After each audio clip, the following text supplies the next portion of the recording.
Hi, Paris, it's Ursula.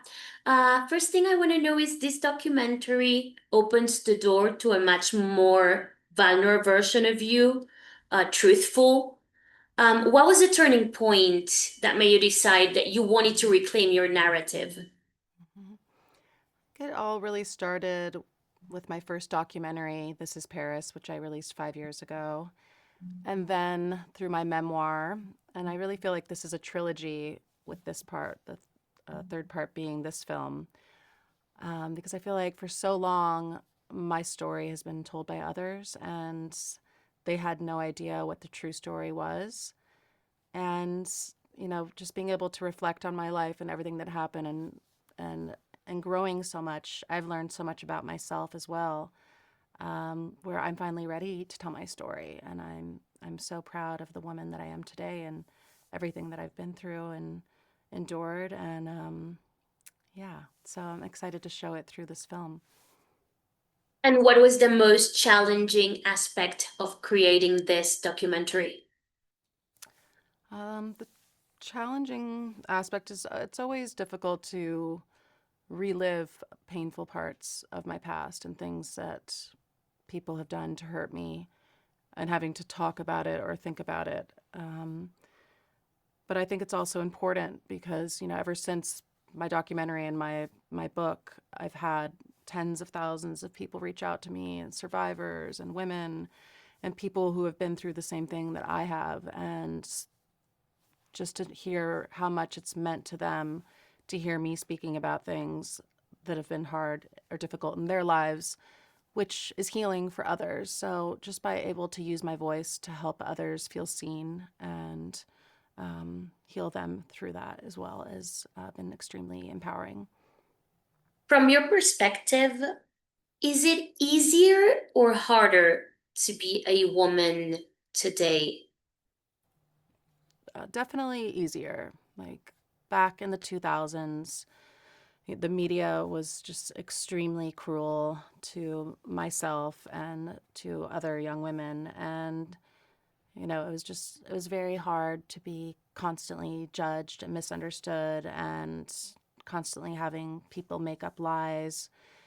And that was always really hard. And, so many of the things that happened back then would not be accepted today. So I think it has changed a lot. There is still more work to do, but it was um, it was a hard time back then because it was almost like abusing young women was almost like entertainment for people back then. So it was really hard to live through that.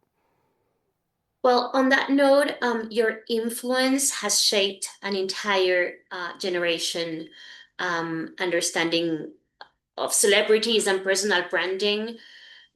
And so, if you look back, what do you think people misunderstood about you at the beginning? Mhm.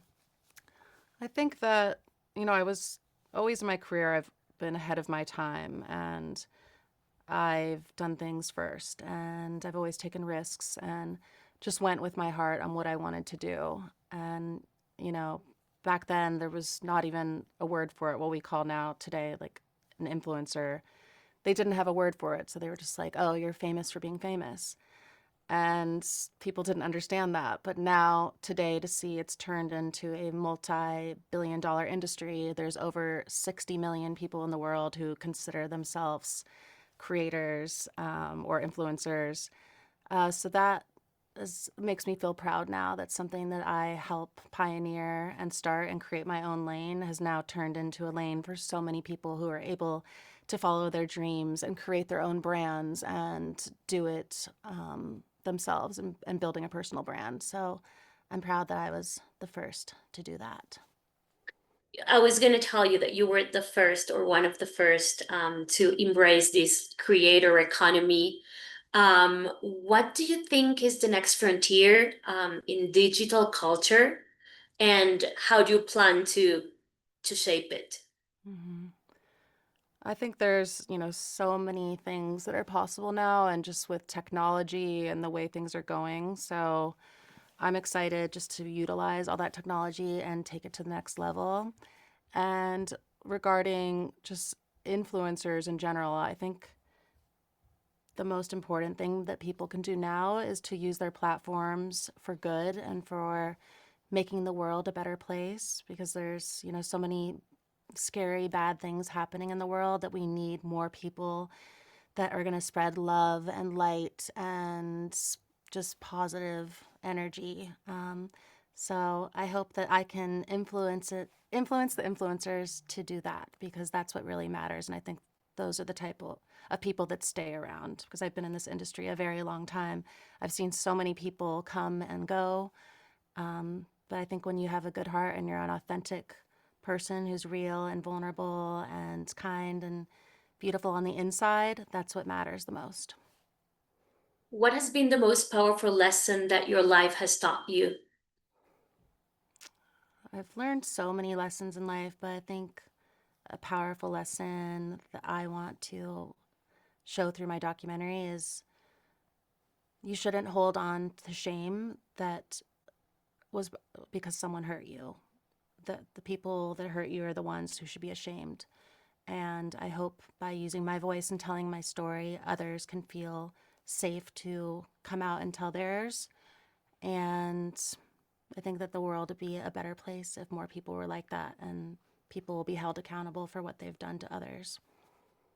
Paris, when I first heard Taylor Swift's The Life of a Showgirl, I immediately thought of Britney and I thought of you. I wanted to know if you felt the same way when you first heard it.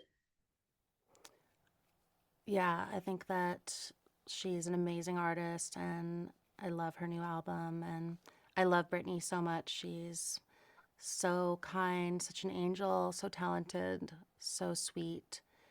And we can relate to each other in a lot of ways, because the way we were treated back in the 2000s was just so cruel and so unfair. But it's made us very strong. Is there anything you would have done differently? Hmm.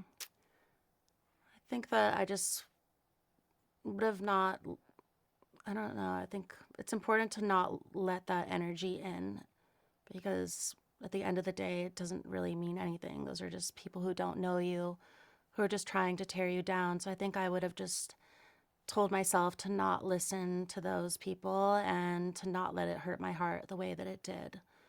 But at least now I can look back on it and see that that's why I'm so strong and I can get through anything, because I've been through hell and back, and I can make it through it all. Thank you so much for your time. Thank you. Have a great day. Merry Christmas. You too. Merry Christmas.